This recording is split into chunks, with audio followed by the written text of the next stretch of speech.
The Upper West Side, one of the most prestigious areas of Manhattan, has long been a symbol of luxurious urban life. Here, elegant brick townhouses are adjacent to historic Art Deco buildings, and residents stroll along the streets, enjoying morning coffee from cozy cafes or going for a jog in Central Park. The area is considered home to high-income people, successful financiers, lawyers, artists, and other elite representatives. The inhabitants of the Upper West Side live like a perfect picture: bright apartments with panoramic views, evenings at the best restaurants in New York, private schools for children, and a serene atmosphere in which, it would seem, there is no place for tragedies. However, anything can be hidden behind the external brilliance and perfection, even the dark sides of human nature. On December 31st, 2009, the area was rocked by a tragedy beyond the comprehension of those accustomed to seeing the Upper West Side as a model of well-being and safety. The death of successful banker Sheila Engelbrecht, a wife and mother of 2 children, shattered the illusion of an ideal life and became the starting point for a shocking investigation that reveals that, even in the most privileged circles, there are secrets that can destroy everything. Rod Kovlin lived a fairly ordinary life without significant financial means or high social status. He grew up in New York City in a middle-class Jewish family. From an early age, Rod showed interest in strategy games, particularly backgammon, which became an important part of his life. After graduating from high school, Rod apparently tried to build a career but did not achieve significant success. He did not have a stable job with a high income, and he paid great attention to participating in backgammon tournaments. Although Rod was considered a talented player in a certain environment, winning tournaments could not provide him with stable financial independence. Rod's personal life was also not remarkable. He did not have a long-term serious relationship that would allow him to create a stable family or gain financial support.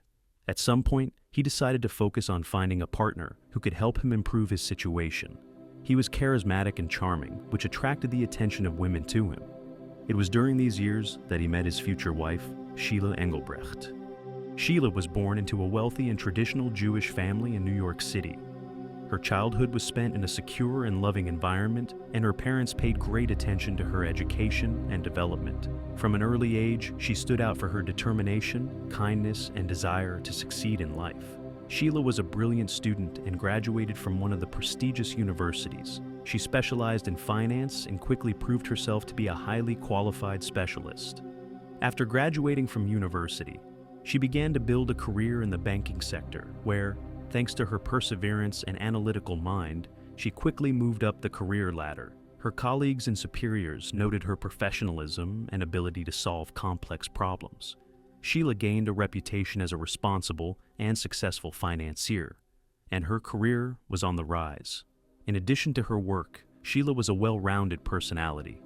She was interested in art, especially music and painting, and often visited galleries and concerts. She had exquisite taste and loved to travel, discovering new cultures. Sheila maintained close relationships with her parents and friends, who described her as a friendly and caring person. She was an active participant in the Jewish community, where she was involved in charity work and helped organize cultural events. At the time of meeting Rod Kovlin, Sheila was a successful and independent woman who had achieved significant success in her career.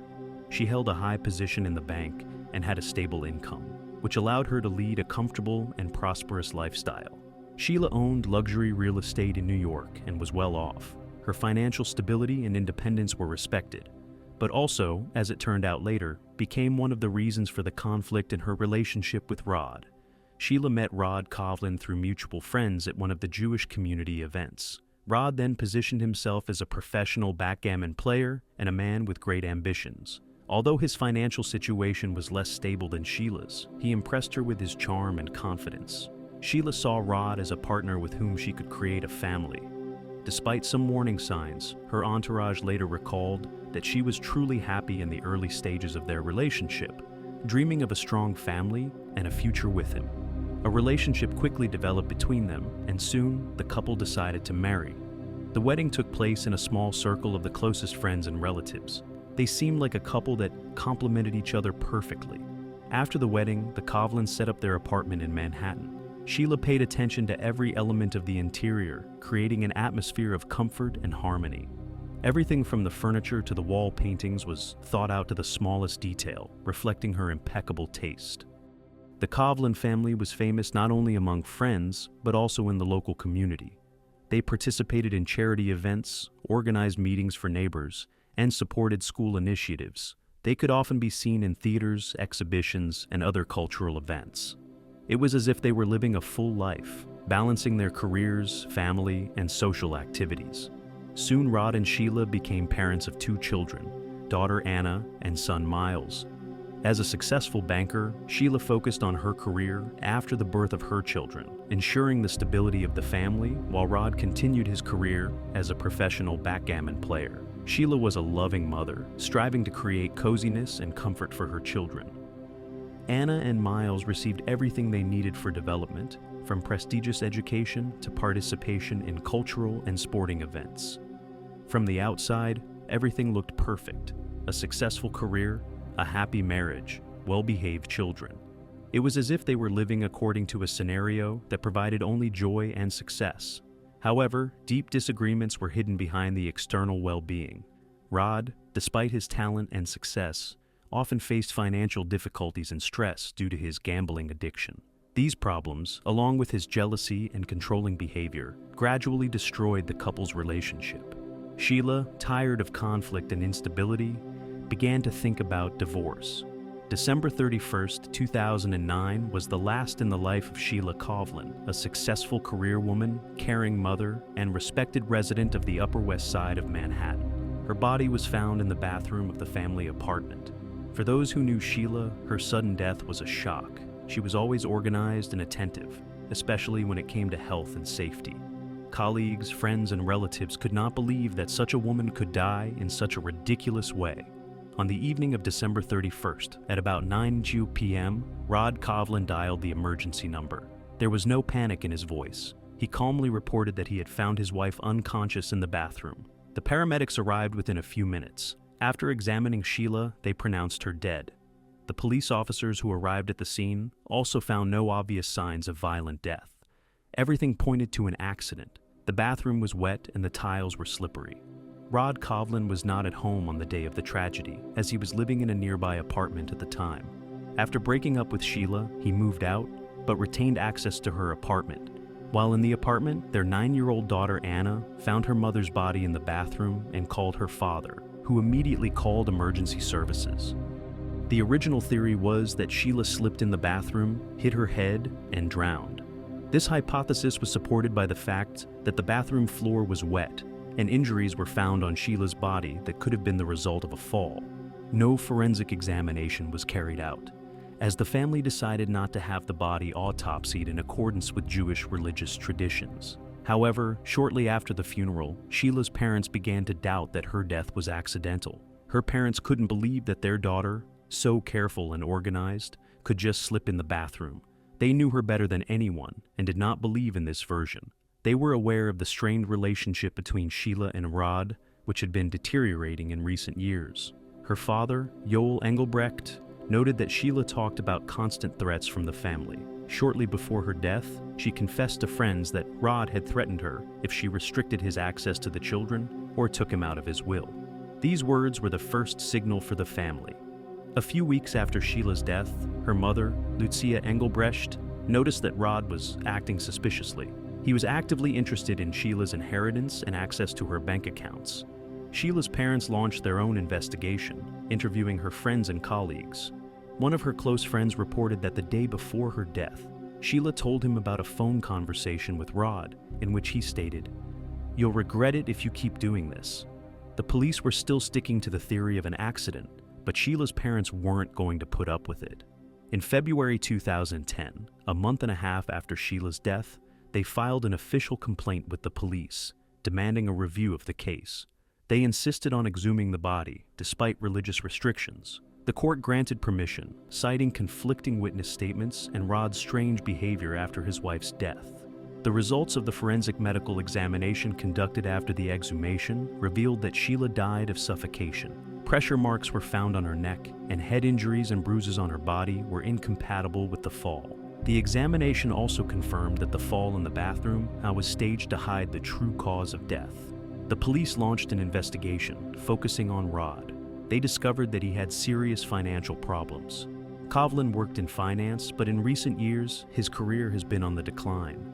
He lost large amounts of money due to failed investments and also accumulated debts.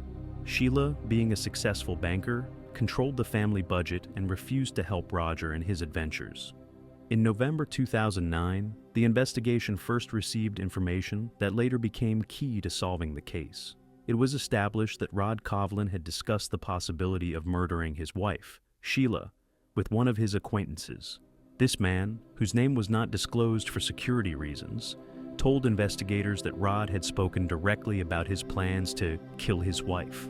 According to the witness, Rod expressed deep concern about the impending divorce, which he feared would leave him without Sheila's financial support and deprive him of the right to see his children.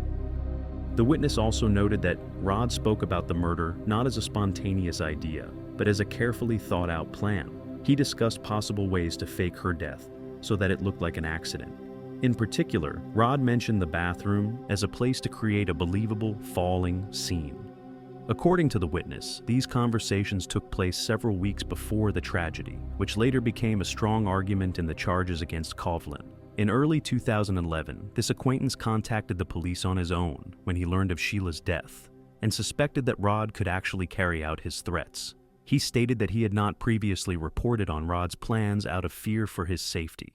The man was afraid that if Rod found out about his intention to go to the police, he might become the next victim. The testimony of this witness was documented by the police and used as one of the key evidence in the case. They not only confirmed the premeditated nature of the crime, but also shed light on Rod's motives, his cold-blooded calculation and willingness to do anything to maintain control over children and money. However, the case soon began to gain new momentum. The police learned that after Sheila's death, Rod Coughlin immediately began making active attempts to gain access to her financial assets, including bank accounts and insurance payments. Initially, he acted through lawyers, using his right as a spouse. However, it soon became clear that this was not enough to achieve his goals. Rod decided to commit forgery, forged several documents, including a will that was allegedly drawn up by Sheila before her death. The forged will claimed that Sheila left all her possessions, including bank accounts, real estate, and insurance payments, to her husband, Rod Coughlin. However, this attempt was quickly exposed by the Engelbrecht family's lawyers. They noticed inconsistencies in the document, such as the original, which was not signed by a notary, Sheila's unusual handwriting, and strange wording that did not match her usual style of writing official documents. The examination confirmed that the will was forged. Another shocking attempt by Rod to influence the situation was using his daughter, Anna. Rod understood that her testimony could play an important role in the case. During the investigation, several episodes were recorded in which Rod tried to convince the girl to support his version of events. In particular, he repeatedly told Anna that her mother had slipped in the bathroom and insisted that she tell this version to the police and other adults. The most telling case occurred when Rod told Anna, "If you tell me that Mom slipped, we can be together, and I can take care of you again." Anna remembered these words and later repeated them in court. Her testimony became an important argument in the prosecution, as it demonstrated how Rod tried to manipulate his child for his own benefit. The court found that Rod also tried to influence Sheila's environment. He repeatedly called her colleagues and friends, trying to find out who she had been in contact with before her death, and, if possible, convince them to support his version of events. These actions also became part of the prosecution's evidence base, confirming that Rod tried to control the course of the investigation and manipulate the people around him. Attempts to forge documents and pressure on his own daughter have finally confirmed Rod's criminal intent. They not only demonstrated his willingness to go to any lengths to achieve his goals, but also his complete lack of moral boundaries. All these actions became an important part of the evidence presented at the trial and helped to establish the full picture of the crime. In January 2015, Rod Coughlin was arrested at his home in Westchester County, New York. At that time, his life was in complete decline. After Sheila's death, his financial situation deteriorated dramatically. Rod, who had previously been accustomed to living off his wife's high incomes, found himself with virtually no means of livelihood. All his attempts to gain access to Sheila's inheritance were unsuccessful, as the Engelbrecht family immediately initiated legal proceedings, blocking all her accounts and assets. The court ruled that the family has no right to inherit while the investigation of her death is underway. After Sheila's death, Rod could no longer count on her support. He did not have a stable job, and his attempts to start a career in finance and consulting ended in failure due to a reputation tarnished by rumors of involvement in his wife's death. Rod was forced to turn to his relatives for help. He lived in a small house provided by his parents and was almost entirely dependent on their financial assistance. During this period, he also tried to make money from small investments and offers of consulting services, but these sources of income were extremely unstable. Rod also faced alienation from friends and acquaintances. Many of them distanced themselves from him after Sheila's death, especially when rumors began to spread about his possible involvement. This social and financial collapse only intensified his aggressive behavior and attempts to regain control of the situation. When Rod realized that the investigation was going his way, he began to make attempts to avoid arrest. He often changed phone numbers and tried to remain inconspicuous. Despite this, he continued to contact the children, especially Anna, through lawyers and intermediaries. Rod even considered moving abroad, but his financial situation and judicial restrictions prevented him from doing so. By the time of his arrest, the investigation already had sufficient evidence against Rod, including witness statements, the results of a forensic medical examination, and evidence of his attempts to manipulate people. His location was established thanks to his mobile phone data. The police tracked his calls and messages, which allowed them to pinpoint his location. In January 2015, police surrounded his home in Westchester County. Rod did not resist the arrest. He looked tired and depressed, realizing that his attempts to escape justice had ended in failure. The arrest was carried out quietly, without attracting media attention, so as not to stress the children, who were still under the care of the Engelbrecht family. After his arrest, Rod categorically denied his guilt. He stated that his detention was the result of a conspiracy on the part of Sheila's family, who, according to him, tried to slander him in order to deprive him of inheritance and children. His lawyers immediately began working on a defense strategy, claiming that the charges were based on circumstantial evidence and that the investigation had no direct evidence pointing to his guilt. Rod's arrest drew public attention to this high-profile case. The Engelbrecht family expressed relief that justice had finally moved forward and promised to seek full responsibility for the family. This step also paved the way for the start of the trial, during which the whole truth about Rod's life, his motives and actions were revealed in great detail. The trial of Rod Kovlin began in January 2019 and lasted about 2 months. The trial took place in the Manhattan Supreme Court under the chairmanship of Judge Max Wiley. Several key figures were involved in the case. Judge Max Wiley, known for his strict but fair position in high-profile criminal cases. Prosecutor Imita Ross. Chief Prosecutor, representative of the Manhattan District Attorney's Office. She focused on evidence demonstrating systematic violence and manipulation by the family. Assistant Prosecutor James Tully, who worked with the evidence base. And Rod's defense lawyers. Rod was represented by a defense team led by Jason Richmond, who argued that the evidence against his client was circumstantial and that many of the evidence was unreliable. The trial lasted about 40 days, including preliminary hearings, presentation of evidence, and witness testimony. In the early days, the prosecutor's office presented to the court the results of a forensic medical examination, which proved that Sheila's death was caused by strangulation and not by falling in the bathroom. Several witness statements were presented, including police officers who were the first to arrive at the scene of the tragedy, and forensic experts. Particular attention was paid to threats of this kind against Sheila, recorded in emails and text messages. Days of testimony followed. Anna Kovlin gave emotional testimony, telling how her father tried to manipulate her. She confirmed that Rod had told her, "If you tell me that Mom slipped, we can be together, and I can take care of you again." The prosecution called Rod's former friends and acquaintances, who confirmed that he had discussed wanting to get rid of his wife in order to avoid a divorce. One of these witnesses was his friend from the backgammon club, who said that Rod called the divorce a threat to his financial stability.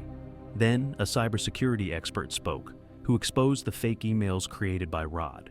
These letters allegedly proved that Sheila had committed financial fraud, but it was proved that their sender was Rod himself. In the following days, the defense tried to discredit the prosecution witnesses, claiming that their testimony was based on personal prejudice and long-standing conflicts with the family. Several alternative hypotheses about Sheila's death were presented, including the possibility of an accident, but these versions were refuted by prosecution experts. The defense also tried to present Rod as a caring father, but this contradicted Anna's testimony. And in the last days of the hearing on the case, the prosecutor's office concluded its presentation with an emphasis on Rod's manipulations, his financial frauds, and the threats he made against Sheila. Judge Max Wiley instructed the jury to reach a verdict.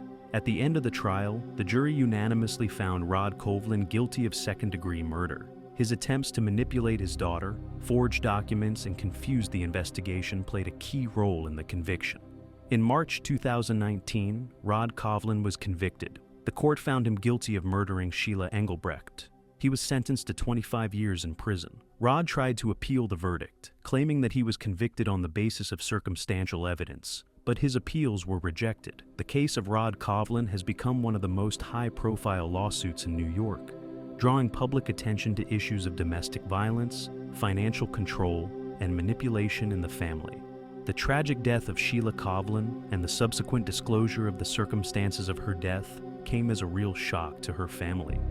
Initially ruled an accident, her death was later reclassified as premeditated murder committed by her husband, which caused irreparable damage to loved ones. For Sheila's family, this trial has become a long and painful ordeal, forcing them to relive the tragedy and confront the complex emotions associated with betrayal by a man who was supposed to be a protector and support. This event had the greatest impact on Sheila's children, who lost both parents, their mother as a result of a crime, and their father as a result of a conviction. Now their lives are divided into before and after, and they face the need to adapt to a new reality, live without parental care, and seek support from relatives and specialists. It is especially important for them to create a stable and safe environment that will help them cope with the psychological consequences of this tragedy. This case serves as a reminder of how important it is to respond promptly to troubling signals in a relationship and protect yourself and your loved ones. Sheila's family has a long road to recovery, but with the help of support, love, and time, they will be able to find the strength for a new life.